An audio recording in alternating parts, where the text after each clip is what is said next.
conversar agora uma coisa, professora. Vocês precisam... boa noite a todas, boa noite a todos. É um grande prazer estarmos aqui hoje nessa live tão esperada com o nosso queridíssimo professor Ricardo Antunes. Quero dar o meu boa noite a todos que estão nos acompanhando, a transmissão pela UAB, né, pelo YouTube. Sejam todos e todas muito bem-vindos e bem-vindas. Vamos discutir um tema de extrema importância. Eu acredito que muitos representantes sindicais do movimento sindical estão acompanhando aqui a nossa transmissão, porque nós não podemos deixar passar uma oportunidade tão especial como essa, né, de ter grandes nomes que estudam o sindicalismo, o movimento sindical e a problemática, né, nacional. Então, hoje, nós estamos aqui com o professor Ricardo Antunes, nosso convidado mais do que ilustre para essa live de hoje. O professor Ricardo é sociólogo, professor da Unicamp, um dos mais brilhantes autores que certamente podem muito nos ajudar a entender o papel do sindicato nesses tempos de retrocesso de direitos, né? Sua obra é densa e comprometida com as relevantes questões sociais, é fundamental para que nós possamos pensar a realidade que vivemos. Dentre tantas obras, né, que o professor tem, que é do conhecimento de todos, nós podemos destacar uma das mais recentes, que é O Privilégio da Servidão, o novo proletariado de serviços na era digital. Este livro aqui. Maravilhoso, vale a pena demais a leitura e o estudo. Nós também estamos aqui nesta live de hoje com um membro da Comissão Especial de Direito Sindical, né, o doutor Sandro Lunardi, meu colega, meu amigo da Comissão Nacional, é membro da Comissão Nacional do Conselho Federal da UAB, doutor e mestre em Direito pela Universidade Federal do Paraná, professor adjunto nas disciplinas de Prática Jurídica e Direito Sindical na Universidade do Paraná, nosso coordenador dos eventos da Comissão Nacional, e estamos juntos nessa parceria entre a Comissão de Direito Sindical da UAB Ceará e a Comissão Especial de Direito Sindical do Conselho Federal. Nós vamos tratar hoje, né, dos desafios do sindicalismo diante do novo proletariado digital, que é tema de estudo do professor Ricardo Antunes, e diante da, né, a precarização do trabalho e o afastamento de milhares de trabalhadores do sistema social, né, de proteção social, associado a isso ao uso das mais variadas formas de tecnologia de comunicação e informação que se apresentam, né, enquanto questões de extrema relevância no contexto contemporâneo do mundo do trabalho, é nesse emaranhado de informações, de mudanças, né, onde os direitos da classe trabalhadora vêm sofrendo um verdadeiro bombardeio de ataques, com supressão de direitos, ameaça de extinção da própria justiça do trabalho, que nós vimos enfrentando, já não é de hoje, né, que nós vamos discutir o sindicalismo. Qual o seu papel, seus desafios, organização, formas de organização e capacidade de luta.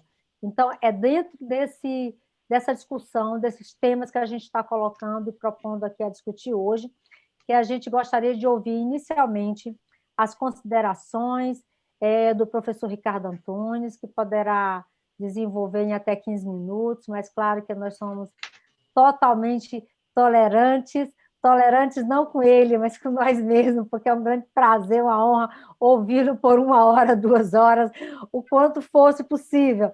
Professor, por favor, a palavra está com você.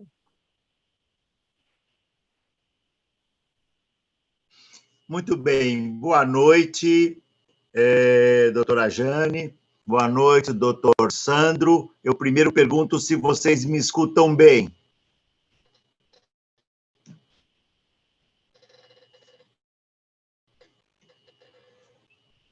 Se me escutam bem, sim, né, professor. eu quero agradecer. Ótimo, quero agradecer o convite, né? Nós estamos realizando atividades que deveriam ser atividades presenciais, mas o caos, né, que abalou o mundo, e em particular o Brasil, nos obriga a fazer essas atividades pelo mundo digital. E o mundo digital é assim, às vezes ele funciona bem, às vezes ele falha, né? E o que é uma prova cabal de que é impossível substituir a atividade humana. Porque mesmo que a atividade humana falhe, ela tem consciência da sua falha. O mundo digital, quando ele falha, ele é inconsciente do problema técnico que abateu. Não é por acaso que nós temos um colega que está nos ajudando para tentar funcionar quando o mundo digital falha. Muito bem. O que se passou com os sindicatos, não é, nesse período, nesse longo período, tem a ver com uma transformação que vem ocorrendo, especialmente a partir do último quartel do século passado, não é? Foi, na verdade, na segunda metade do século passado, e mais propriamente a partir da década de 70, 1970, do século passado, que o mundo da produção capitalista começou a sofrer uma enorme mutação e uma enorme transformação. Aquela planta taylorista e fordista, né, com milhares de trabalhadores e trabalhadoras trabalhando no mesmo espaço, como era o exemplo clássico da indústria automobilística, passou a ser gradativamente substituída, esta planta produtiva, ou a empresa capitalista em geral, por uma planta cada vez mais flexível, né, utilizando-se cada vez mais de um avanço tecnológico e informacional, mas é preciso dizer, sempre em benefício, prioritariamente, dos interesses das grandes empresas e das grandes corporações,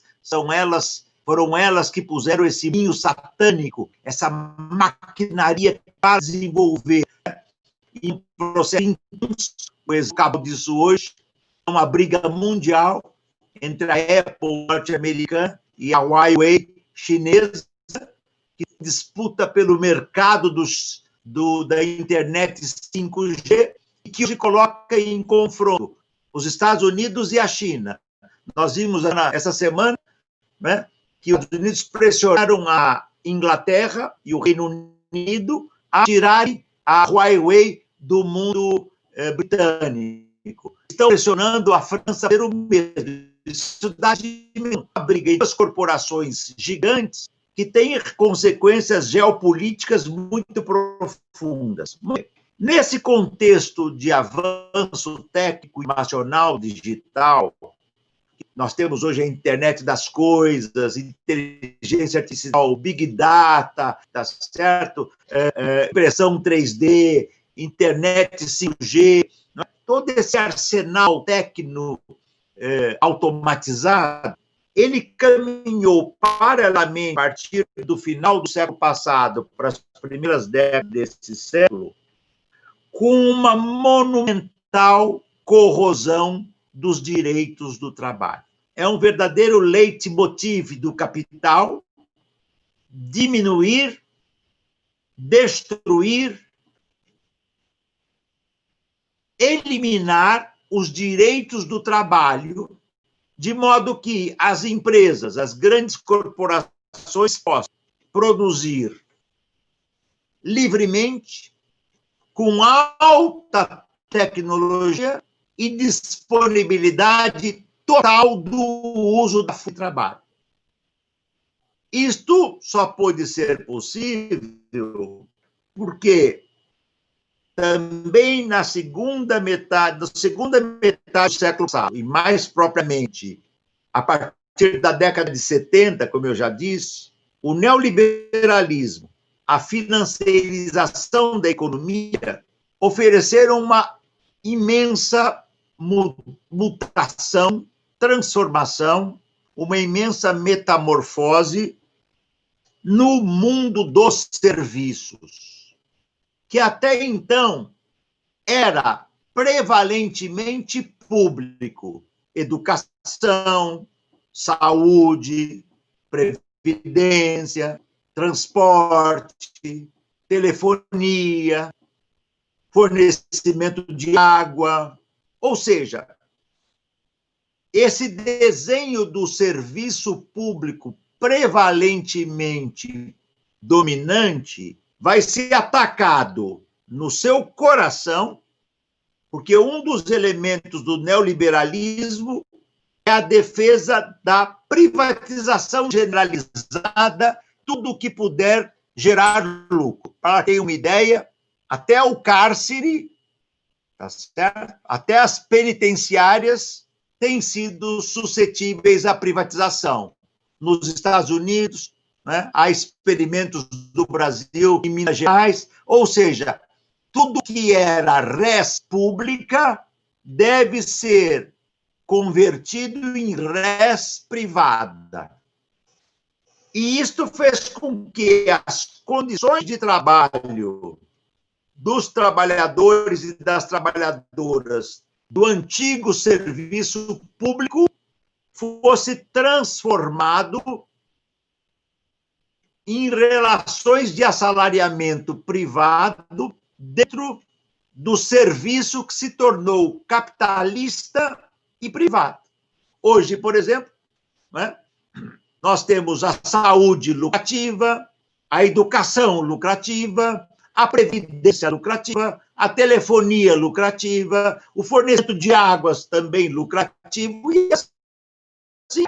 E este novo proletariado de serviços, contrariando a tese do fim do proletariado, que falaram equivocadamente muitos autores eurocêntricos, ela gerou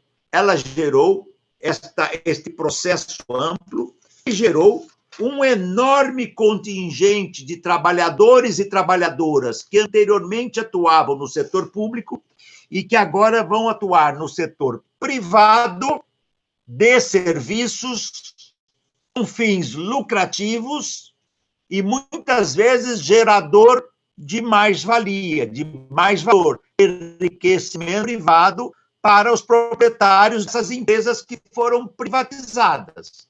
Gostaria de citar que as grandes empresas de energia elétrica no Brasil, em São Paulo, praticamente todas foram privatizadas por grandes conglomerados, muitas vezes capital transnacional, fundos de pensão, e isto gerou esse novo trabalhador, essa nova trabalhadora de serviços, porém com um elemento novo, além da flexibilização, além da terceirização, né? E de tantas mudanças que vinham ocorrendo já desde os anos 80, 90, 2000, 2010, especialmente neste século, num processo que se intensificou a partir de 2008 e 2009, com a crise econômica profunda de 2008 e 2009, houve a construção, o desenho, a arquitetura, a maquinação de um novo protótipo de trabalho que é o melhor dos mundos para as empresas corporativas e é o pior inferno para o trabalho. Por quê? Porque ela combina um avanço tecnológico que invadiu todo o setor industrial, agrícola, industrial e de serviços, especialmente no setor dos serviços. É impossível hoje um setor de serviços que não tenha, né, um intenso incremento de maquinário informacional digital. Nós estamos vendo que nós estamos aqui recorrendo ao maquinário informacional digital para poder fazermos esta atividade nas empresas, né?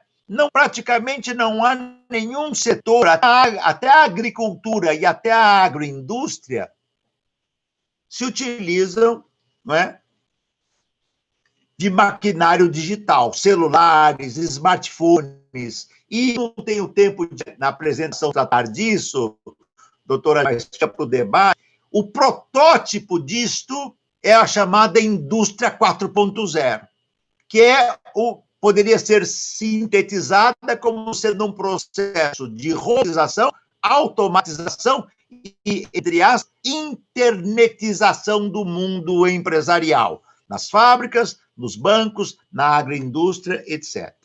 E este processo, que tem trabalho digital com alto nível de informalidade, está em curso a viragem de 2019 para 2020, quando veio a pandemia. A pandemia, portanto, não é a causadora deste verdadeiro Frankenstein social que está sendo gestado, né? A pandemia simplesmente desnudou e mostrou, né, para usar uma expressão antiga, mas que é forte, que há dois Brasis. Um Brasil das classes dominantes, das classes médias altas, que vivem em condições que condições que lhes permitiram, por exemplo, se defender do coronavírus. Não é por acaso que as mortes nas classes ricas e das classes médias altas é muito, proporcionalmente, muito menor do que a morte quando ela chega nas periferias, atingiu a classe trabalhadora empobrecida, atingiu a classe trabalhadora branca, principalmente a classe trabalhadora negra, a classe trabalhadora feminina, a classe trabalhadora indígena e os trabalhadores e as trabalhadoras imigrantes. E nós estamos nesse caos social, e hoje morrem mais negros na periferia que idosos nas classes médias altas e nas classes proprietárias. Por quê? Pela ausência de defesa social. Quando ocorreu, Jane, a pandemia aqui em março de 2020, quando chegou ao Brasil, nós tínhamos 40% da nossa, arredondando, né? 40% da nossa classe trabalhadora na informalidade, o que dava aproximadamente um pouquinho mais de 40 milhões de mulheres na informalidade. Basta dar esse dado, depois a gente aprofunda. O que faz um trabalhador ou uma trabalhadora informal? Eu sempre falo trabalhador e trabalhadora, porque há uma divisão sociossexual, racial e étnica do trabalho, sem o qual nós não entendemos a classe trabalhadora. Não é igual a exploração do homem branco em relação ao homem negro, não é igual a exploração da mulher em relação ao homem branco, não é igual a exploração da mulher negra em relação à mulher branca, assim como também não é igual à mulher indígena ou à mulher imigrante. São degraus de precarização e degraus de vilipêndio. E o que aconteceu? Não é? Nós tivemos, digamos assim, uma situação onde este conjunto de trabalhadores, como eles são muito novos, eu vou dar o exemplo dos aplicativos, Jane, porque é muito pouco tempo, depois no debate a gente aprofunda. Qual é o único setor que vinha crescendo no Brasil, como vários países do mundo que eu vi isso na China, eu vi na Índia, eu vi na Europa Ocidental, vi nos Estados Unidos e vi na América Latina. Qual era o único setor que vinha sendo? Os trabalhadores e as trabalhadoras de aplicativos. No caso dos trabalhadores com motos ou com bicicletas, há uma prevalência masculina, mas cresce o trabalho feminino, especialmente quando você entra no ramo das bicicletas, certo? Nas mãos do contingente altamente masculino. O que aconteceu? Esse setor é o melhor dos mundos, porque as corporações criaram uma alquimia falsa, que diz assim, né? Esses trabalhadores, nós, empresas corporativas, quais? Uber, Uber Eats, né? Cabify, 99, Amazon, iFood, Rappi, Glovo, tá certo? Lyft, que atua fora do país, e Delivery, e tantas outras. Para cada país que você vai, tem as múltiplas similares dessas empresas. Eles dizem o seguinte: nós vendemos tecnologia, o que não é verdade. Um trabalhador ou uma trabalhadora, para se aplicar, como eles costumam dizer, no Uber, não compra a tecnologia da Uber. A Uber não vende nem a iFood, nem a Rappi. Na verdade, é uma maquinação para fazer com que os trabalhadores e as trabalhadoras sejam entendidos como prestadores de serviços, empreendedores, e, com isso, sejam colocados à margem da legislação social protetora do trabalho. E isto pegou cheio os sindicatos. Por quê? Eu vou deixar para tratar numa segunda rodada um ponto de um artigo recentemente escrito por Vitor Filgueira e por mim, que nós elencamos 11 itens que mostram como é evidente a condição de empregadora das corporações. Elas não são intermediárias, mas isso eu deixo para depois, senão eu não consigo tratar do tema sindical. O que aconteceu? O sindicalismo brasileiro se desenvolveu com muita força na segunda metade, ele começou na segunda metade do século XIX, mas ele se expandiu neste século XX que já se foi. E ganhou, é uma história longa que nós podemos aprofundar aqui, eu gosto muito. O meu primeiro livro, Jane, que eu publiquei quando eu era bem menino, em 1980, chamou-se O que é o Sindicalismo. Esse foi meu primeiro livro, né? Pela antiga coleção da Brasiliense. E o sindical é um tema que me acompanha desde então. Meu último livro penúltimo livro que você se referiu, O Privilégio da Servidão, o penúltimo capítulo dele, o capítulo 19, eu pergunto assim, há lugar para os sindicatos? E eu respondo, há lugar para os sindicatos. Eu, inclusive, indico aqui para leitura, quem puder, porque, claro, que eu não posso aprofundar tudo que eu já mencionei lá. Mas, fundamentalmente, o que acontece? Nesse trabalho de plataforma, no Brasil tem mais de 5 milhões de trabalhadores e trabalhadoras nessas condições. Isso está aumentando. Sabe por quê? Se nós estivéssemos desempregados, nós, quaisquer trabalhadores ou qualquer trabalhador de qualquer ramo, sem trabalho, o trabalho que conseguiu hoje é a conexão com uma plataforma dessa, porque elas aceitam. Porque eu chamei isso no meu livro, e eu não tenho as palavras para caracterizar. Isso está longamente detalhado no meu livro e também num projeto, um livro que sairá agora em outubro, que eu fiz uma pesquisa junto com o Ministério Público do Trabalho, aqui da região de Campinas, que vai chamar-se Trabalho Uberizado, Indústria 4.0 e Trabalho Digital. Estamos vivendo uma era de escravidão digital, porque jornadas de 10, 12, 14 horas por dia não é possível aceitar, senão nos inícios da Revolução Industrial em Manchester ou no tempo da escravidão do mundo colonial. É simples assim. Com o mundo tecnológico avançado, se a tecnologia fosse voltada para a humanidade, o que explica que tem jovens, homens e mulheres trabalhando 14, 16 horas por dia. Eu já entrevistei domingo a domingo. E para dar um cenário mundial, na China, as empresas que produzem esses equipamentos aqui, né, a Foxconn, e especialmente a Huawei e a Alibaba, na Foxconn, eu cito no Privilégio da Servidão, houve 17 tentativas de suicídio em 2017. A Foxconn produz Apple, Nokia e vários outros produtos na China. E a Huawei e a Alibaba têm lá um sistema de trabalho chamado Sistema 996. Sabe o que significa isso, doutora Jane? 996. Os trabalhadores trabalham das 9 da manhã às 9 da noite, 6 dias por semana. É escravidão.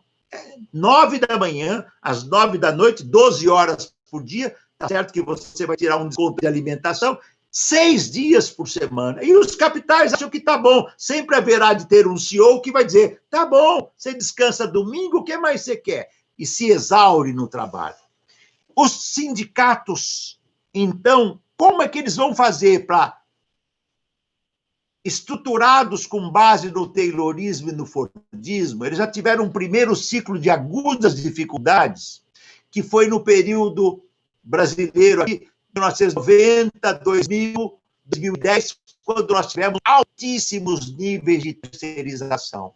Porque os nossos sindicatos já não estavam acostumados a representar os terceirizados e as terceirizadas, porque até o passado, né, até os anos 70, 80, a classe trabalhadora era prevalentemente, não exclusivamente, mas prevalentemente seletista. De repente, a terceirização arrebenta, tá certo? Com digamos assim, aquela espinha dorsal da CLT. E o problema se agravou espetacularmente a partir de 2008, 2009, no Brasil e no mundo. E eu vou dar 2, 3 exemplos. Se você olhar as empresas mais valorizadas em 2008, 2009, 2007, no mundo, Jane, vai aparecer a Coca-Cola, a Toyota, a General Motors, a IBM. Se você olhar hoje as empresas mais valorizadas do mundo são a Amazon, que se utiliza de uma massa imensa de trabalhadores em todo o mundo, sem nenhuma contratação, sem nenhuma regulação. Você vai ver a Uber, que é esparramada por várias capitais do mundo, e é uma coisa importante. Essas empresas se expandem mais no sul do mundo, onde a precarização sempre existiu, ou nos países do norte, mais acentuadamente, mais desregradamente neoliberais, onde vale tudo. Exemplo, Estados Unidos, tá certo? Que quando nós vimos esse ano, quando a pandemia chegou lá, o Trump tinha desmontado o Obamacare, o sistema de saúde pública que Obama tinha criado. É isso que estamos chamando de neoliberalismo, onde vale tudo. Muitas dessas empresas não entram, por exemplo, em países escandinavos, porque lá tem uma legislação protetora do trabalho e eles não aceitam a burra. Mas o que aconteceu? Como é que o sindicato vai representar? Trabalhadores que são como os uberizados ou os de plataformas, são individualizados, tratados como empreendedores, invisibilizados e intermitentes. É um problema complicado para os sindicatos, é difícil. Para terminar, que eu passei do tempo, já levantei várias coisas para o debate, né? É que o tema que vocês me propuseram é um tema vastíssimo e importante. Eu creio que os sindicatos vêm buscando, no meu próprio livro, O Privilégio da Servidão, eu mostro respostas na Argentina, na Itália, mostro respostas em Portugal, mostro respostas em outros países onde, mesmo o Brasil, não tinha organização dos call centers, estão nascendo o sindicato de call centers. Não tinha organização de terceirizados, já há sindicato de terceirizados. Não tinha sindicatos de motoboys antigos, criaram-se sindicatos de motoboys. Agora nós estamos num momento muito importante. Os trabalhadores e as trabalhadoras, entregadores e entregadoras, estão dizendo que não aceitam a condição de escravidão sindical a que estão sujeitos. Por isso fizeram uma greve no dia 1º de julho, farão outra greve amanhã, no dia 25 de julho. Não é possível rodar, sofrer, morrer, ser contaminado e não ter direito a nada. Salário mínimo garantido, valor mínimo por entrega, medições, segurança, eles não têm sequer segurança. Se morrem, se são atropellados, as empresas dizem, você é prestador de serviço. Eu faço uma última indicação. Jane, está um lindíssimo filme chamado do nosso gênio do cinema mundial, Ken Loach, que acho que vocês conhecem. O seu filme, o título em inglês, Yes, We Missed You. Tem uma adaptação, não é uma tradução, eu sempre me esqueço, abandonamos, você foi abandonado, é fácil. Ken Loach. Para quem não tem ideia da tragédia que esse trabalho. Mas todos nós temos, porque se nós darmos de comida, nós vamos pedir comida para quem? Para o restaurante, que será um trabalhador entregador que vai trazer a comida aqui para a gente. Enquanto nós estamos preservados, com máscara, ele está rodando, né, em condições as mais desumanas. Os sindicatos, então, estão desafiados a encontrar alternativas e haverão de encontrar alternativas, porque senão eles próprios vão criar os seus sindicatos. Desculpe, eu passei um pouquinho do tema, mas eu peço desculpas ao doutor Sandro, quero dizer que é um prazer muito grande batendo com vocês dois, mas é um tema difícil. Eu sabia que eu não ia conseguir falar em 12, 15 minutos. Então, agora eu desconto isso que eu passei a mais, você me desconta e passa para o doutor Sandro e para você, tá bom? Muito obrigado. Nós é que agradecemos, professor. Passou do tempo para a nossa alegria, para o nosso conhecimento, né? Para a nossa satisfação. Então, todos estão muito felizes que tem extrapolado o tempo. Era tudo que nós queríamos, para falar a verdade. Nós gostaríamos de registrar aqui a presença que está assistindo, né, o nosso evento, ao Luciano Simplício, que é presidente da CTB aqui no Ceará, doutor Ronaldo Solano, que é presidente da Amatra 7 aqui do Ceará, doutora Ana Virgínia, advogada do Sindicato dos Bancários, tem também a representante dos sindicatos assistentes sociais, Ellen Razan, nossa colega lá de Minas. Então, muitas pessoas aqui participando, né, e parabenizando pelo tema. pelo palestrante, que não poderia ser mais brilhante. E realmente, professor, o senhor falou que amanhã vai ser o segundo break, né? O segundo dia de break dos entregadores, é um dia de luta. O break do Zap, né? Break do Zap, isso. E aí a gente apoia esse movimento e acha que realmente é um dia que a gente não deve pedir nada, exatamente para que essa luta se fortaleça cada vez mais. Bom, sem mais delongas, vou passar a palavra ao meu grande amigo, colega, Sandro Lunardi, que também tem muito a contribuir com esse debate. Meu querido Sandro, a palavra é sua. Me ouvem? Sim. Então, sim, Sandro. Sim. Doutora Jane Calisto, primeiramente agradecer o convite, a honra de poder participar desta conexão Curitiba, Campinas e Fortaleza, creio eu, e que é proporcionada por essa novidade da ciência, das plataformas e, sobretudo, porque a pandemia se impôs e nos colocou em isolamento, mas não confinamento das ideias, né, professor Ricardo? E já registrar minha honra, minha alegria de poder partilhar esse espaço de debates de um momento da sociedade que a sociedade toda tem certa sensibilidade para o trabalho dos motociclistas que fazem a logística de entrega dos nossos alimentos. Então, para mim é uma honra participar, agradecer ao OAB do Ceará, também ao Conselho Federal da Ordem dos Advogados do Brasil, poder, então, trocar ideias sobre esse fato social e econômico que é a organização dos trabalhadores e como estruturar formas de luta. Mas eu gostaria de, talvez, evidentemente, não entrando na seara do professor Ricardo, mas trazendo um exemplo muito peculiar de um segmento que conheço bem, que são os trabalhadores em transportes rodoviários, para citar dois exemplos recentes de como o trabalho era estruturado. Lembremos nós que os taxistas nos grandes centros, inicialmente, só atendiam nos pontos de táxi.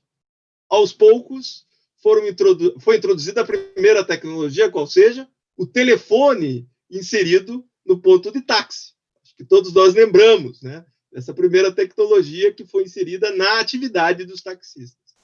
Telefone.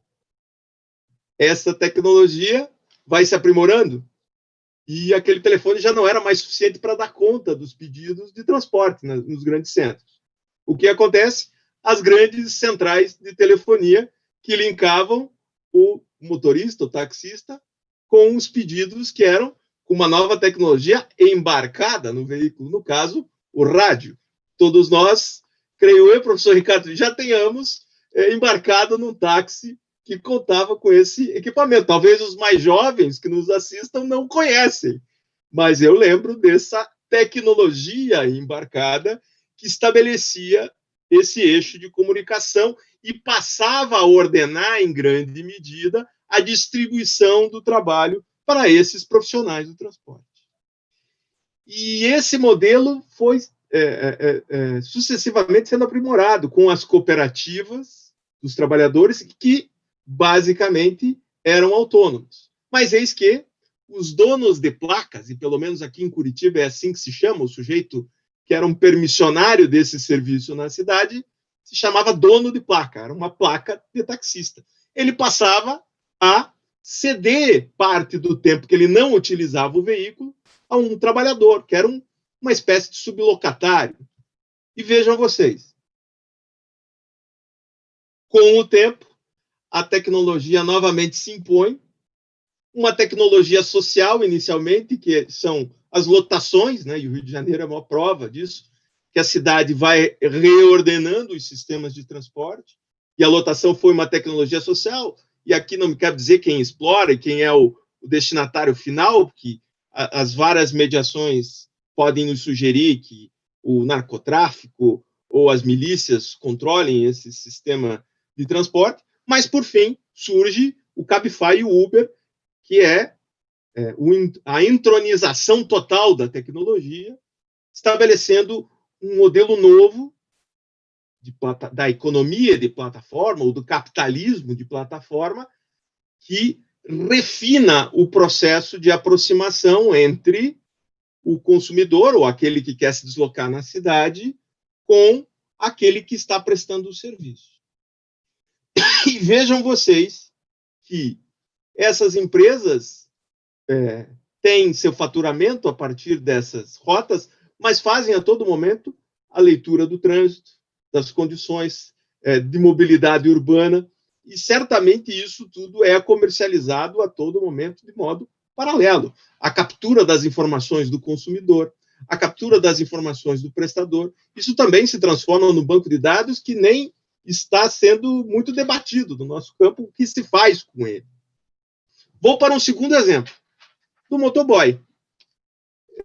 Quem de nós, numa sexta-feira, como hoje, né, sextou, como diriam os mais jovens, não pede a sua pizza, já não pedia a sua pizza, como eu, a doutora Jane, o doutor Ricardo, há 10, 15, 20 anos. Como é que se dava isso? Muito simples. Ligávamos para um estabelecimento, um bar ou um restaurante, olha, eu quero uma pizza margarita na minha casa e na minha residência. E a pergunta sucessiva era a seguinte: o senhor vem buscar ou quer que mande levar em casa? A maioria das pessoas, não, eu quero que levem na minha casa. E o telefone, essa tecnologia informacional, nos colocava, então, em contato com um restaurante que demandava o serviço de um motoboy, e aí essas relações eram múltiplas. Tínhamos motoboys empregados, tínhamos motoboys autônomos, ou os avulsos, aqueles que prestavam serviços por serviço, por dia ou por horário. Surge também nesse segmento essa tecnologia, essa plataforma que é o iFood e Rap e tantas outras, que complexifica e nos coloca numa situação de não identificar claramente como se dá essa contratualização entre o restaurante, entre o trabalhador que faz a entrega e eu que sou o consumidor. Há uma simplificação para aquele que demanda, né, no sentido de pedir, mas há uma complexa teia jurídica de proteção contra qualquer reconhecimento do vínculo de emprego, e todas as manifestações públicas dos proprietários dessas grandes empresas são no sentido, bom, nós precisamos correr dessa forma de vinculação contratual via CLT. E é importante que se diga, né, a jurisprudência nacional, até o presente momento, interditou o debate acerca do reconhecimento do vínculo de emprego entre os trabalhadores de aplicativos e a tomadora de serviços plataforma. O que se tem é uma vasta e grandiosa maioria fixada no sentido de não se reconhecer o vínculo de emprego nessas condições. Portanto, isso nos coloca alguns desafios e, evidentemente, a minha trilha será a trilha do direito, a gramática do direito.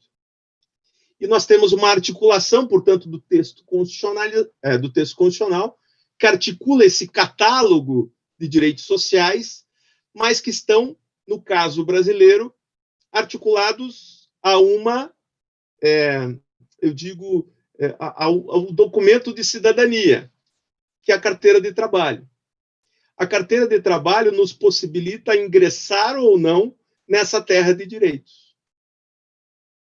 E o que vem se colocando cada vez mais, e os estudos iniciais do professor Ricardo davam conta dos infoproletários, mas que ao menos estavam albergados naquilo que não se discutiria em grande medida, por exemplo, no call center, que são empregados e que estariam abrigados no campo da CLT. Esse campo estaria delimitado, colocado.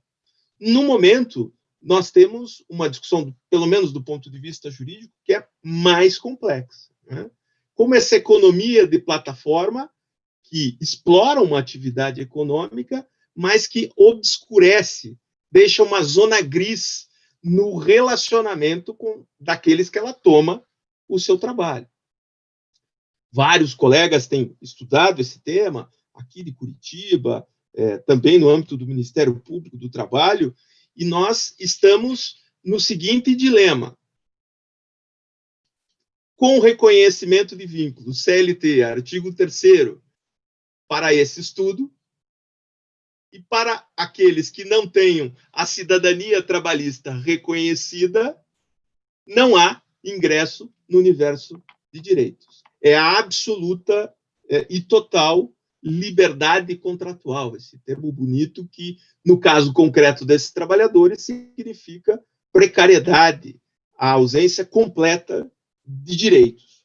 Portanto, eu fiz uma pesquisa de como estão tentando se organizar esses trabalhadores e fui no registro sindical, que é um espaço interessante, que atualmente está dentro do Ministério da Economia, para ver como se deram, como se formataram os pedidos de organização sindical para a representação de trabalhadores. E gostaria de partilhar com vocês dois pedidos muito interessantes. O primeiro deles, que é o Sindicato dos Trabalhadores com aplicativos de transporte terrestre intermunicipal do Estado de São Paulo. Portanto, alguns trabalhadores deste segmento buscam perante o Estado dizer, olha, nós nos organizamos e queremos um reconhecimento para registro sindical. E eles se colocam na condição de autônomos. Uma segunda hipótese muito interessante, que foi um pedido dos nossos amigos da Bahia, que estabelece a seguinte definição: Sindicato dos Condutores Autônomos cadastrados em aplicativos de carona, entrega de encomendas, alimentos e produtos diversos com veículos, ciclomotores, motocicletas, cicloelétricos e bicicletas do Estado da Bahia. Vejam o refinamento na descrição das atividades, mas, notadamente, nos dois casos, nós temos um fio desencapado, por assim dizer. Não há uma possibilidade concreta, e o direito vive de classificar e regularizar, nós estamos num momento ainda de indefinição de como esses trabalhadores terão direitos mínimos.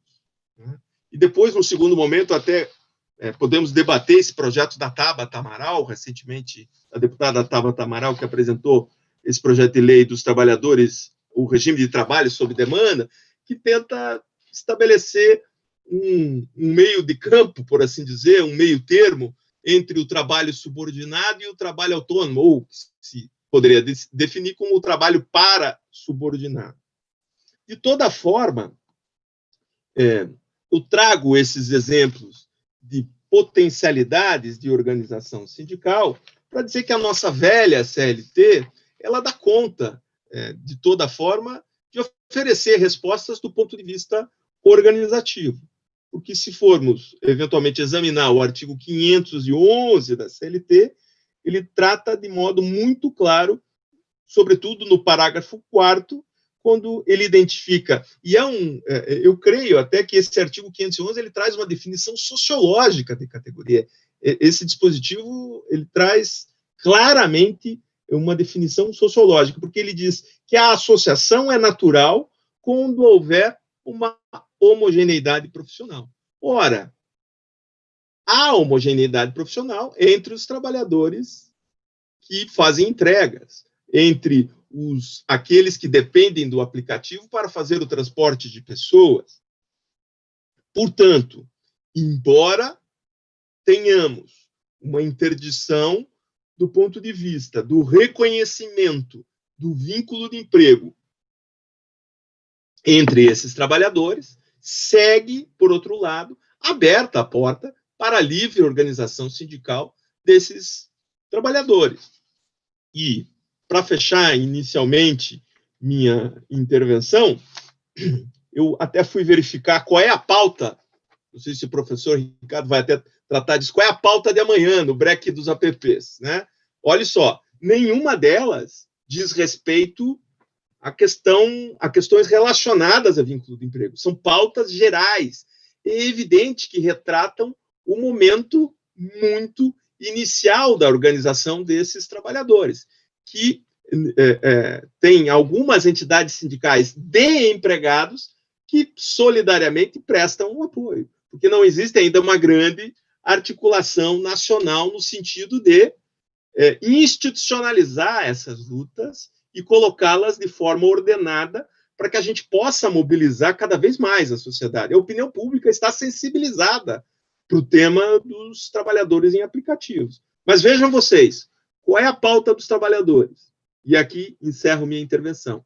Luta pelo fim do bloqueio dos trabalhadores pelas plataformas. Ou seja, a plataforma tem essa forma magnânima de articular todo... Pois não? Estão me ouvindo? Que aqui deu um pico na energia.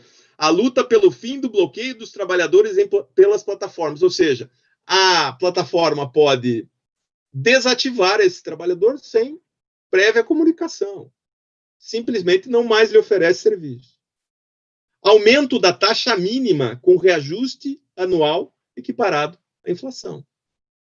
Ou seja, o ganho econômico dos trabalhadores precisa ter alguma medida de valorização. Aumento das taxas por quilômetro percorrido. Distribuição de equipamentos de proteção individual. E fim do sistema de pontuação e ranking.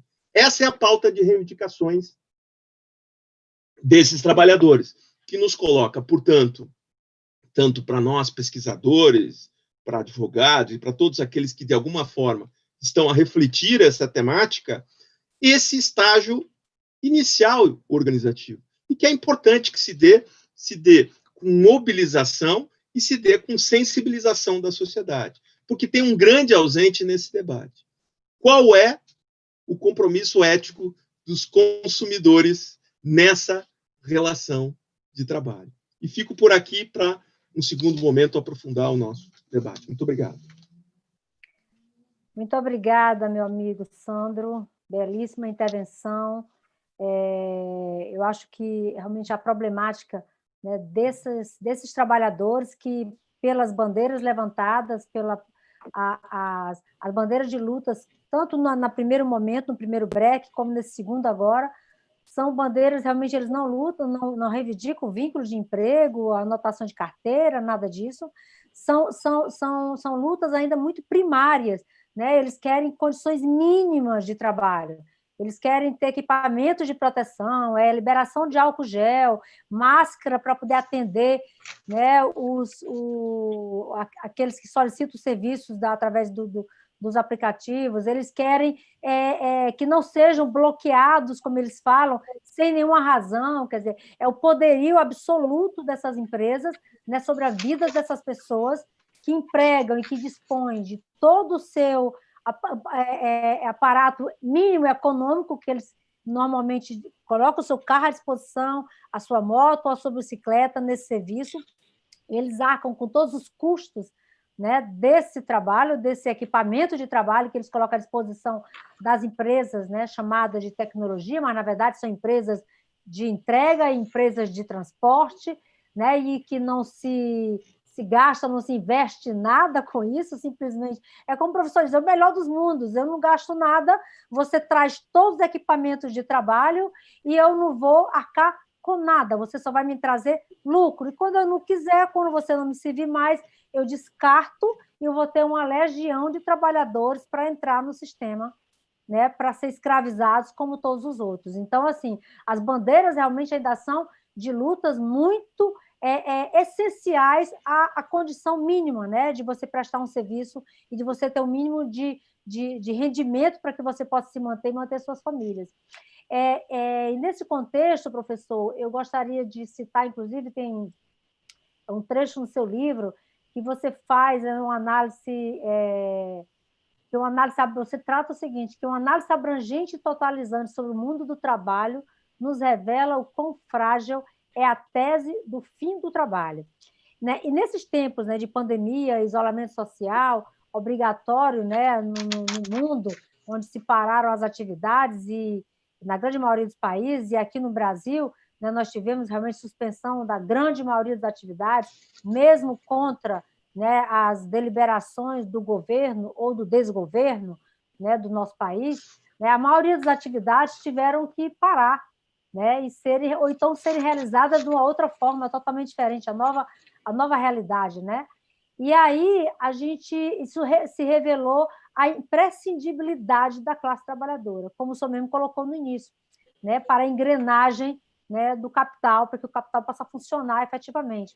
E essa constatação, né, que nós todos tivemos, inclusive a classe trabalhadora, que às vezes duvida, né, da sua imprescindibilidade, da sua capacidade de intervenção, né, de alteração desse sistema, isso nos foi constatado na veia mesmo, né? Então, por trás de tudo isso, eu queria saber o seguinte: existe a esperança para o novo sindicalismo? Né? Quais são as alternativas para o novo sindicalismo diante dessa constatação da realidade, né? dessa realidade que bateu às nossas portas e que os trabalhadores puderam realmente se deparar com ela e ver que realmente eles são importantes mesmo com todas as ameaças, né, de perda de emprego. A gente sabe que existe um desemprego, né, enorme, que a precarização ela é estrutural, como o senhor também coloca muito, mas que esse poder da classe trabalhadora ele é imbatível, né? Só ele realmente pode provocar as mudanças que a gente espera, né, nas relações sociais, na melhoria das condições de trabalho.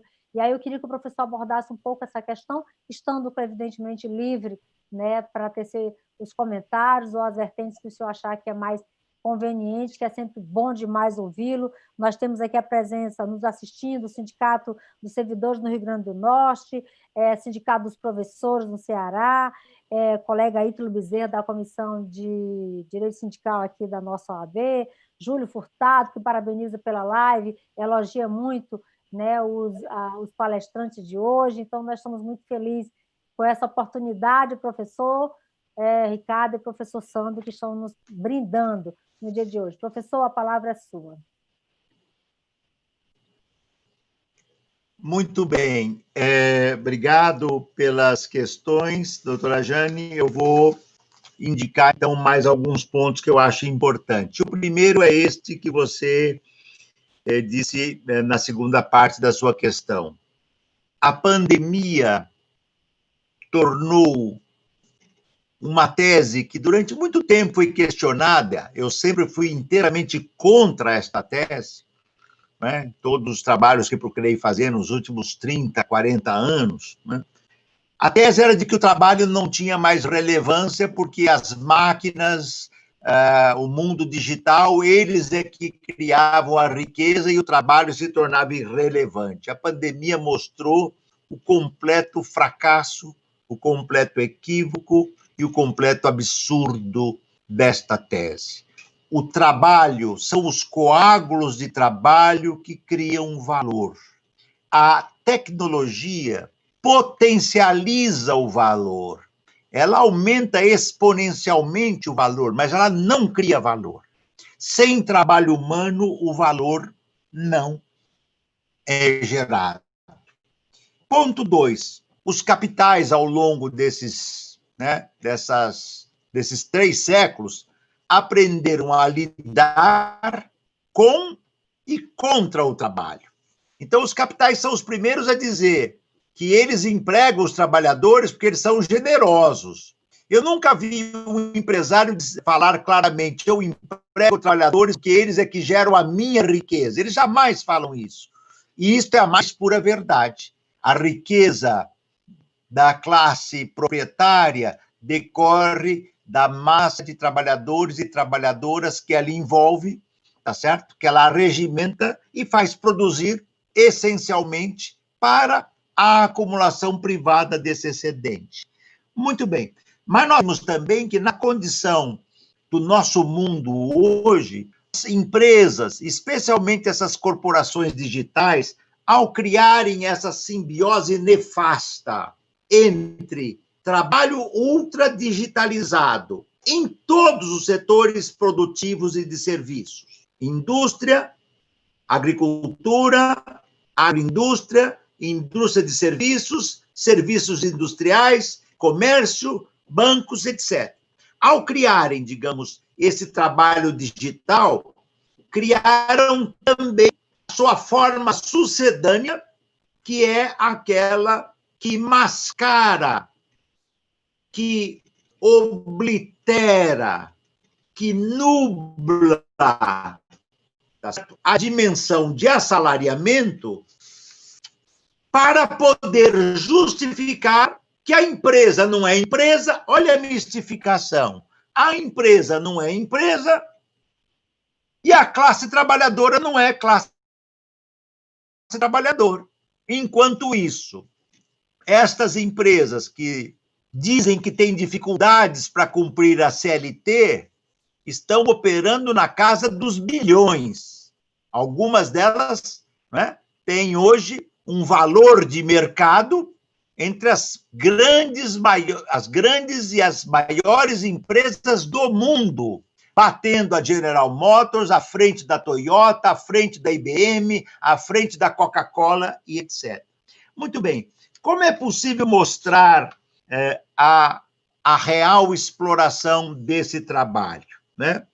Primeiro, um argumento que as empresas dizem e que muitos setores do judiciário aceitam como verdadeira, e ela não é verdadeira, é o fato de que não é possível comprovar que, né, não é possível, não há evidências de que esses trabalhadores e trabalhadoras são contratados pela empresa. Mas o que eu vou dizer aqui é no exato oposto disso. É muito fácil, bastaria uma determinação da Justiça do Trabalho pedindo que estas empresas apresentassem os seus algoritmos, o seu mapa algoritmo, porque no mapa algoritmo das empresas tem as horas trabalhadas, os minutos trabalhados, os descansos feitos, tudo está. E é muito fácil, não é, mensurar o trabalhador e a trabalhadora que são da gig economy, da chamada economia de bico, dos bicos, aqueles que trabalham, digamos, 4, 5, 6 horas por semana para completar o salário deles, já que eles são metalúrgicos, são, digamos assim, escriturários, são professores, então precisam completar o seu salário porque a sua atividade principal tem uma baixa remuneração. Mas é muito fácil para a justiça, pelo mapa algoritmo, saber quais trabalhadores e trabalhadoras trabalham 6, 8, 10, 12, 14 horas por dia. E há outro argumento, doutora Jane, que diz que os trabalhadores não são empregados das empresas porque não há um vínculo empregatício. Veja, é claro que o debate jurídico, como o doutor Sandro mostrou bem, é um debate complexo, até porque o mundo jurídico pode enrijecer-se numa forma, né? E o mundo capitalista encontra. Eu ouvi depoimentos de alguns dos fundadores destas plataformas dizendo que o mais custoso, o que eles mais gastaram para montar as suas empresas foi a contratação de grandes juízes do trabalho, que trabalham para as empresas, grandes advogados trabalhistas, que trabalham para ensinar o caminho das pedras, ou seja, para ensinar como burlar a condição de assalariamento. Até esse ponto eles chegaram. Conseguiram. O Estado da Califórnia, é muito importante se mencionar isso, tanto o governo da Califórnia quanto o seu parlamento determinaram que a Uber e a Lyft devem, para todos os trabalhadores que têm jornadas diárias de trabalho, cumprir a legislação social protetora do trabalho. E para aqueles que trabalham por horas avulsas e esporádicas, esses é que não estariam, digamos assim, inseridos na legislação social protetora do trabalho, como, no caso brasileiro, é a CLT. Então, é muito fácil saber quem presta trabalho, porque isso está documentado. A empresa controla os minutos e os segundos das entregas dos trabalhadores, né? E tem um outro ponto que eu considero muito importante, né? Num artigo que Vitor Filgueiras e eu escrevemos, publicado na revista Contraponto, isso também está no site da Associação Brasileira de Estudos do Trabalho, nós levantamos 11 pontos, que eu vou mencionar aqui de forma muito breve, e a pergunta é, quem é responsável, quem determina, tá certo? Ou quais são aqueles que determinam os 11 pontos? Primeiro, quem determina quem pode trabalhar? A plataforma. Quem delimita o que será feito, seja uma entrega, um deslocamento, uma tradução, uma limpeza, etc. A plataforma. Quem define que trabalhador ou que trabalhadora realizará cada serviço e não permite que esse trabalhador ou essa trabalhadora busque autonomamente os seus clientes? Quem determina isso? A plataforma. Quarto, quem delimita como as atividades serão efetuadas? A plataforma. Quinto, quem determina o prazo para a execução do serviço, tanto para as entregas quanto os prazos máximos para a realização, seja de tradução, entrega, projetos, etc. A plataforma. Sexto, quem estabelece de modo unilateral os valores a serem pagos aos trabalhadores? A plataforma, tá certo? Aqui entram os algoritmos, tá certo? Que nada mais são do que programas comandados pelas corporações globais e que processam espetacularmente o tempo, o lugar, tá certo? A qualidade, e, ao fazerem isso, organizam o trabalho desta força global. A Uber tem milhares de trabalhadores esparramados pelo mundo. O Brasil é uma das áreas onde ele tem mais, digamos, veículos atuando, mais trabalhadores sob sua contratação, tá certo? Sétimo item, né, de 11. Quem determina como os trabalhadores e as trabalhadoras devem se comunicar com as suas gerências? A plataforma. Oitavo, quem pressiona os trabalhadores e as trabalhadoras a serem assíduas e não negarem serviços demandados? As plataformas. Nono, quem pressiona os trabalhadores a ficar mais tempo à disposição através do uso de incentivos? A plataforma. Elas dizem, mas ele conecta se quer ou não. É verdade. Se ele não quiser se conectar, ele não se conecta. Depois nós vamos ver que a plataforma manda embora e nunca explicou para ninguém por que cortou, tá certo?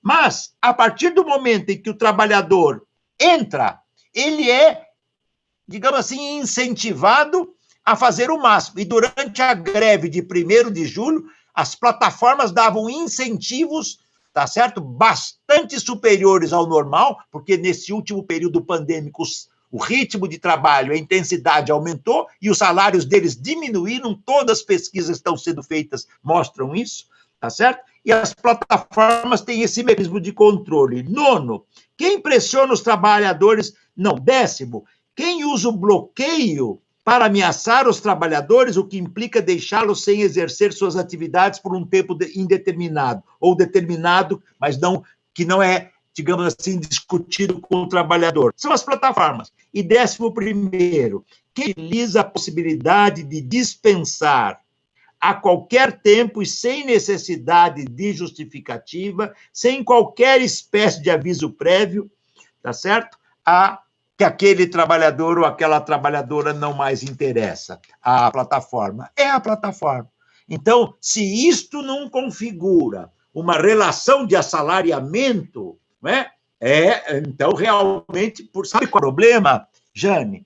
Este tipo de modalidade de trabalho uberizado, que começou com a Uber, que começou com o Zero Hour Contract em Londres e no Reino Unido, há 20 anos atrás, que tem vários exemplos, né, de intermitentes dos mais qualificados, médicos, advogados, professores, né, até, né, engenheiros, até trabalhadoras do care, dos cuidados, até trabalhadores domésticos, motoristas, eletricistas, jardineiros. Isto é porque há uma enorme força sobrante de trabalho nas mais distintas profissões, e esta força sobrante de trabalho desempregada aceita qualquer trabalho. Se nós tivermos na condição de desempregado, nós vamos aceitar qualquer trabalho,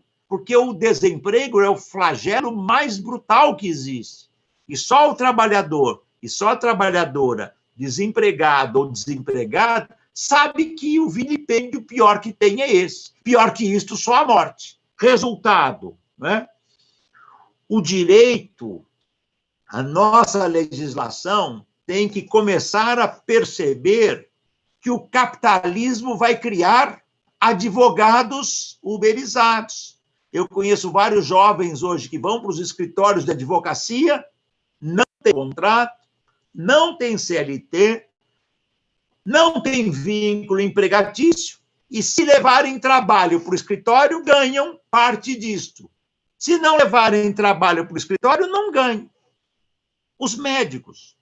Há uma massa já de médicos uberizados, enfermeiros uberizados. A pandemia, inclusive, mostrou, né? Em casos emergenciais, estão sendo contratados praticamente, digamos, utilizando-se das plataformas. A Amazon, é muito importante reter isso, é um modelo. A Amazon tem trabalhadores e trabalhadoras praticamente em todas as profissões, esparramadas pelo mundo inteiro, que basta eu entrar na Amazon Mechanical Turkey e solicitar aquele tipo de trabalho que ela vai me indicar alguém. Esse alguém vai fazer o trabalho, eu vou pagar para a Amazon, a remuneração que o trabalhador ou a trabalhadora recebe é inferior. É extração direta da mais-valia no setor de serviços. E é isso que gera o lucro das empresas, desregulamentadas, descumprindo a legislação social protetora do trabalho. É por isso que há já medidas judiciais contra a Uber, por exemplo, em Londres, há medidas judiciais contra a Uber e a Lyft no estado da Califórnia, há medidas judiciais na Espanha e na França e em outros países, porque isso configura um flagelo. E, por fim, vários países escandinavos não aceitam essas empresas porque eles sabem que elas vão querer burlar a legislação social protetora do trabalho. Por isso, elas não conseguem entrar nesses países. Esse é o flagelo que nós estamos vivendo. E nós vamos ter que discutir em profundidade, porque se eu estiver certo na minha hipótese, a sociedade do trabalho caminha para, vou exagerar, e daqui a 10 anos eu torço para estar errado. Se o modo de vida continuar sendo este que nós temos hoje, daqui a 10 anos seremos todos e todas uberizados. Aí eu quero ver como é que nós vamos ficar, tá bom? Então, jogo mais um tijolinho aí para ajudar no debate, Jane. Ok, professor, muito bom mesmo, bom demais ouvi-lo. Muito obrigada aí pela abordagem, sempre muito profunda, né, muito esclarecedora e muito realista, né, de tudo que a gente está vivendo. Agora eu vou passar a palavra ao meu amigo Sandro Lunardi, que também vai fazer as suas indagações, as suas provocações ao professor. Acredito que essa será a nossa, né, última rodada de perguntas. Temos aqui várias pessoas comentando, sempre muitos elogios e muito felizes com o tema escolhido. Meu amigo, a palavra é com você, Sandro. Então, Jane, eu creio que, embora tenha sido pessimista no diagnóstico, e isso pudesse sugerir que eu não estou tão indignado quanto o professor Ricardo com o estado de coisas, me coube, nesse momento, estabelecer o estado da arte no Brasil, no que diz respeito à vida desses trabalhadores que têm condições que estão muito aquém da dignidade do trabalho humano. A questão que se coloca a todos nós é a seguinte: temos condições de construir, ou já temos, um arcabouço legislativo suficiente para abarcar esses trabalhadores? Eu, quando refleti até para participar desse debate, dialoguei algumas possibilidades que não estão fora da CLT nem da Constituição. Por exemplo, os trabalhadores avulsos, portuários. É uma experiência muito interessante de pessoas que estão reconhecidas pelo mundo do trabalho, portanto, nesse conjunto de direitos, mas que têm uma organização muito peculiar na distribuição do seu trabalho, que, em tese, mal comparando, o ógmo seria esse tomador de trabalho e distribuição de trabalho nos portos. E poderíamos, já temos alguns modelos que rodam e funcionam, no qual se reconhece um patamar mínimo remuneratório, com um cálculo parcelar dos direitos sociais, e que é comum, muito reconhecido, e que está estruturado já há muito tempo, e nós temos uma lei de 2013 que tenta trazer essa regulação de um trabalho específico. Alguém poderia dizer, não, lá é uma relação muito diferente da indústria de tecnologia. Então, eu acho que temos no direito um espaço para investigar a possibilidade e a potencialidade de introdução de ferramentas que podem aferir o trabalho humano e a ele atribuir o valor social preconizado pela Carta Constitucional, né? A grande questão que se coloca a todos nós é a seguinte: qual é a garantia laboral mínima para qualquer trabalhador que desempenhe uma atividade que seja captada ou tomada por um terceiro? Então, o documento da OIT, que trata, evidentemente, um documento que foi pensado no centenário da OIT, dava conta de indicar que deveria, inclusive, na economia de plataforma, fixar-se uma garantia laboral universal. E, portanto, o ingresso e o reconhecimento no mundo dos direitos dependerá, inicialmente, da luta dos trabalhadores. Como se fala na porta da fábrica, né? A luta faz a lei. E não há saída para isso.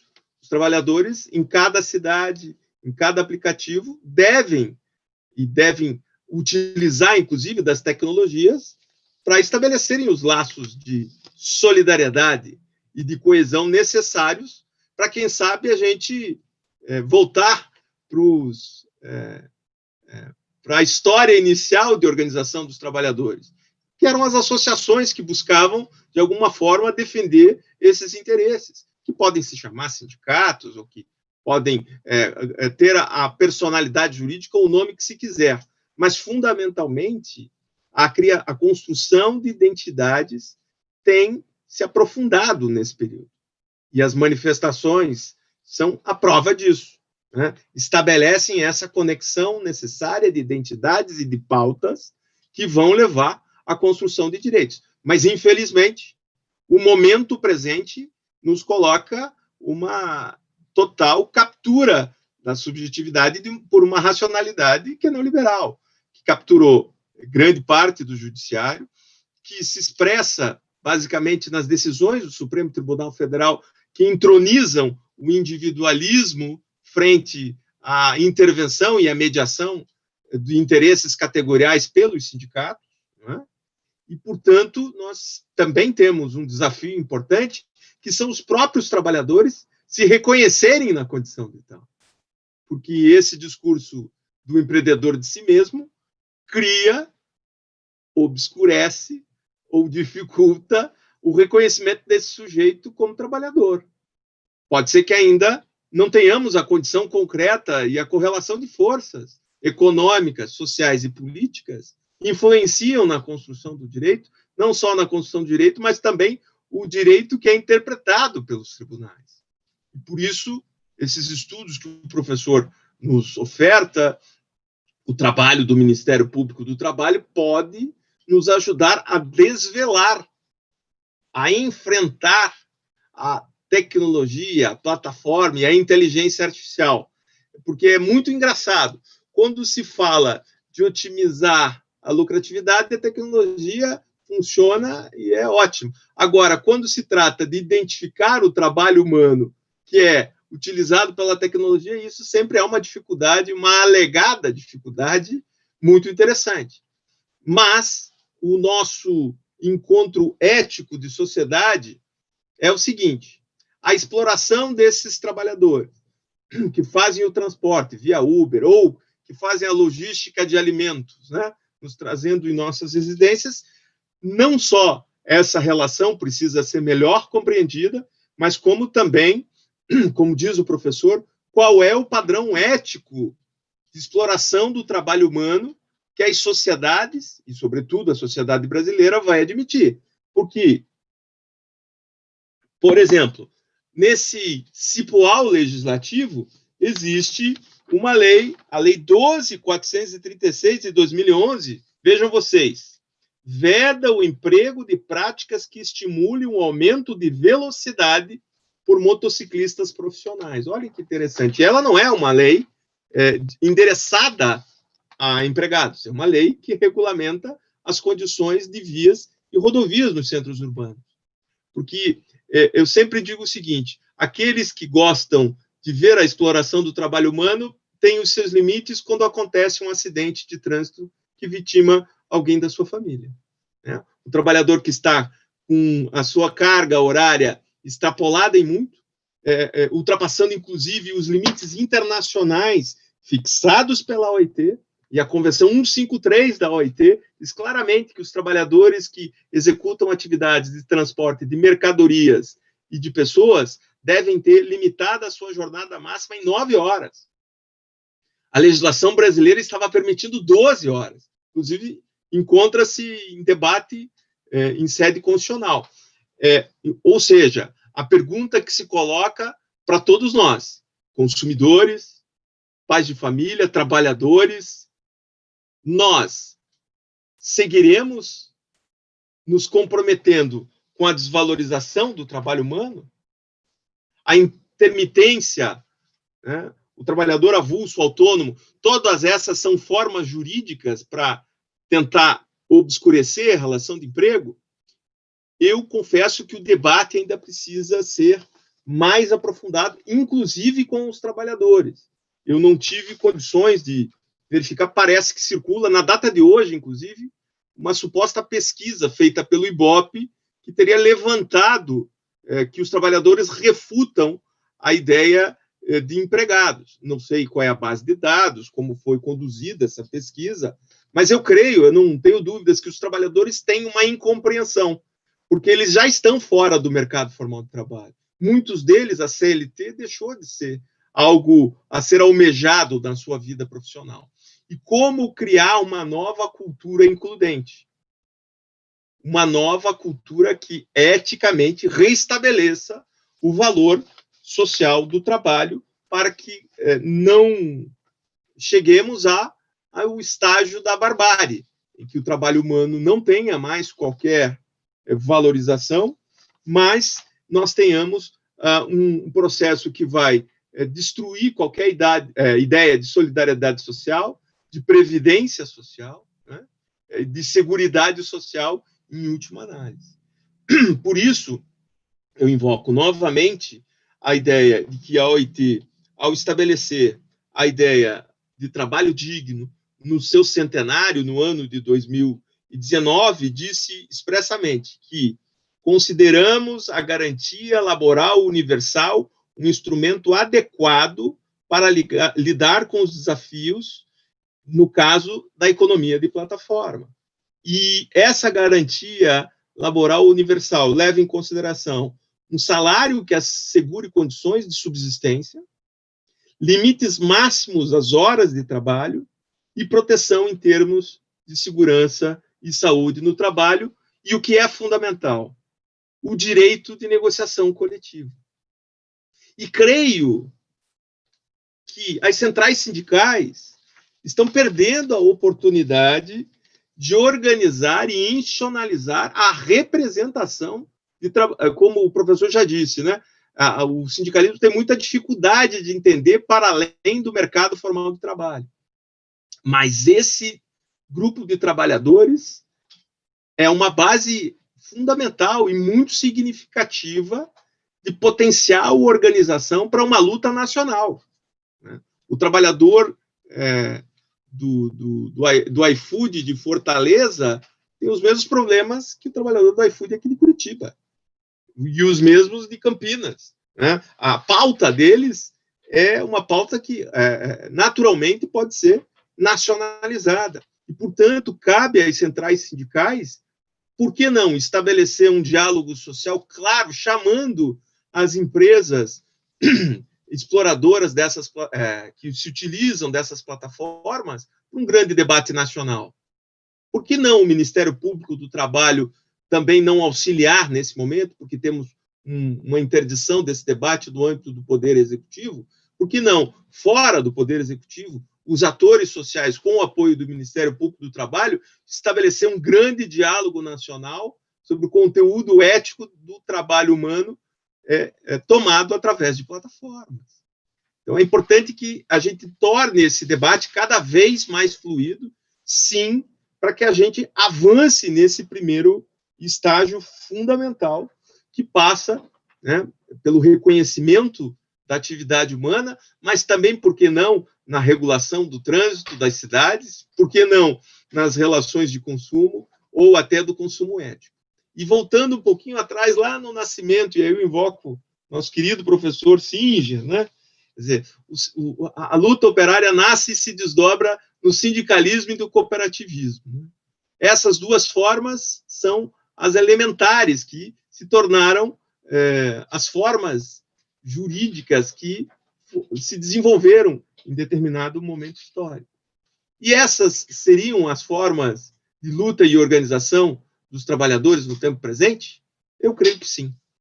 Ninguém mais que os próprios trabalhadores envolvidos, que irão passar por um processo de maturação e de reconhecimento do seu processo de exploração, para que aí sim estabeleçam pautas cada vez mais aprimoradas, não é, Jane? Porque elas ainda são pautas mínimas existenciais, mas que certamente serão pautas que avançarão e que, num determinado momento, terão o reconhecimento do direito estatal ou do direito normativo a partir das premissas já existentes no âmbito, seja da CLT, ou seja, de atividades já desenvolvidas com alguma forma de proteção, ou da construção dessas lutas a partir da afirmação desses trabalhadores no âmbito nacional. Eu fico por aqui com a minha última intervenção, agradecendo desde já a oportunidade, a honra de participar dessa atividade da OAB Ceará, e, evidentemente, com o marco teórico de todos, o professor Ricardo Antunes. E me esqueci no começo, Jane, só deixar aqui a minha moção de pesar ao companheiro Hamilton Dias de Moura, que era um dirigente sindical, um líder e vereador da região metropolitana de Belo Horizonte, que foi brutalmente assassinado na cidade de Belo Horizonte, e que, creio eu, tenha possíveis tintas políticas para esse assassinato. Um líder importante que ajudou na construção do marco regulatório da primeira lei dos motoristas, foi um avanço muito significativo no Brasil. A segunda lei dos motoristas trouxe muitos retrocessos, mas a primeira foi o resultado de pactuação social no Brasil. Eu queria deixar a homenagem a esse trabalhador brasileiro, uma liderança negra importantíssima, e um grande ativista de direitos humanos. E fico por aqui. Muito obrigado, Jane. Boa noite a todos. Muito obrigada, meu amigo Sandro. Nós também nos unimos, nos somamos a essa homenagem. Eu acho que é muito justa, que realmente... E a nossa indignação, né, com uma violência desse tamanho, né, que cala não só uma liderança política, né, parece que ele era um vereador, mas também uma liderança dos trabalhadores, uma pessoa que tinha... Né, os trabalhadores tinham nele depositado toda a confiança, né, de fazer essas lutas numa outra esfera, na esfera do parlamento, que é muito importante também. Então, é lamentável, profundamente lamentável, e a gente se solidariza, né, não só com todos os trabalhadores, mas também com a família do mesmo. E, assim, só fazendo a referência ao que você tinha mencionado da pesquisa do Ibope, eu estive olhando aqui, realmente tem uma pesquisa do Ibope, né? E a pergunta foi a seguinte: você prefere o modelo de trabalho atual, que te permite escolher os dias da semana e os horários em que gostaria de trabalhar, podendo ainda trabalhar com vários aplicativos e definir a melhor forma de compor sua renda, ou você gostaria de ter carteira assinada para poder ter acesso a benefícios e direitos como 13º salário, férias, INSS, FGTS, mas tendo que cumprir horários e demais regras das empresas de aplicativos? Quer dizer, é uma pergunta que tem, assim, induz, né? Tem, assim, muita coisa por trás, né? Ela é Daquilo que se capciosa, quer. né? Ela é capciosa. Totalmente, né? Ela induz o trabalhador a uma Capciosa, resposta. claro. Exato, que eles queriam que a resposta fosse essa, efetivamente. Quer dizer, você não define seu horário, quer dizer, você trabalhar 10, 12, 18, até 19 horas sem trabalhadores que trabalham por dia é melhor do que trabalhar 8 horas por dia. Quer dizer, é uma coisa bem complicada, né, gente? Mas foi essa pergunta que foi feita pelo Ibope e a resposta foi essa. A gente sabe que, na realidade, tem muitos trabalhadores que não se reconhecem como trabalhadores, né? Acham que são, porque a campanha midiática das empresas, né, de tecnologia, ela é cruel, ela é muito violenta no sentido de eles gastam muito com as mídias, né, no sentido de que convence as pessoas de que eles são microempreendedores individuais, que eles são livres para trabalhar, que eles podem definir o horário, quer dizer, são todas as mensagens que são incutidas, né, para os trabalhadores, mas não só para os trabalhadores, mas para a sociedade também, que faz também um papel importantíssimo, né, no jogo dessas empresas de tecnologia. Então, a gente não pode também esquecer disso. E apenas para finalizar, né, eu gostaria de agradecer, claro, ao Sandro pela brilhante contribuição, não poderia ser diferente disso, inclusive já convidá-lo, meu amigo, para, juntamente com o nosso presidente Bruno, fazermos uma proposição no Conselho Federal para que realizemos uma audiência pública, né, para tratar dessa temática da uberização, dos aplicativos, e que a gente possa trazer um grande número de agentes e pensadores e pessoas que realmente contribuem de uma forma ou de outra nessa engrenagem desse trabalho de tecnologia, para que a gente possa discutir amplamente no Conselho Federal, através de uma grande audiência pública. Eu acho que a gente está na hora da gente provocar a realização desse evento nacional para a gente tratar disso, e eu me comprometo aqui, juntamente com você, nosso presidente, a levarmos, né, essa proposição lá no Conselho Federal. Professor, e agora eu passo a palavra... Jane, desculpe, inclusive quanto à proteção de dados desses trabalhadores. É um tema... Sem dúvida.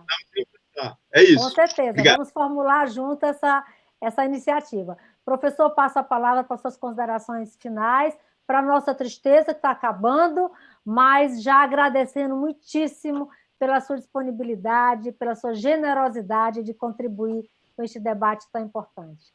Qual a palavra, professor?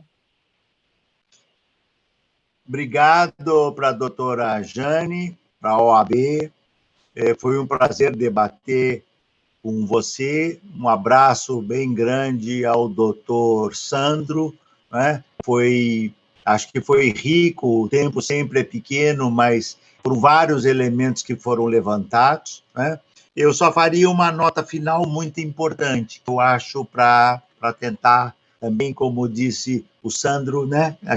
A nossa análise é pessimista, mas o nosso olhar para o futuro não pode ser. Nós temos que ter esperança na humanidade, é na humanidade que trabalha, né? O neoliberalismo foi muito poderoso nos seus valores, empreendedorismo, cada um cuida de si, eu não tenho patrão, mas a pandemia desnudou, né? Tirou esse véu, né? E mostrou muitos trabalhadores e trabalhadoras de aplicativos tiveram, em algumas semanas, em 1, 2 meses, um entendimento da tragédia que eles estão, tá certo? Que eles não tinham antes, e que fez, digamos, diluir, né, muito, para muitos deles, esses valores do empreendedor, de fazer a sua própria horário, porque eles estão vendo que eles podem se contaminar, porque eles não podem fazer o isolamento social. Se fizerem o isolamento social, morrem de fome, né? E aqueles que até no presente se acidentaram não têm direito nenhum. As empresas dizem que estão garantidos seguro, não tem. Eu usei no meu livro Riqueza e Miséria do Trabalho, volume 4, o depoimento de um trabalhador, tá certo? Que foi morreu em trabalho, a empresa que o contratava não se responsabilizou, o restaurante não se responsabilizou, o trabalhador do Uber não pôde levá-lo porque temeu que ele pudesse morrer no automóvel, e a pessoa, quando a ambulância do SUS veio buscar ou os levaram para o aeroporto, no hospital, os próprios consumidores, ele já estava estava, digamos, de uma situação pré-letal e no dia seguinte ele vem a falecer, né?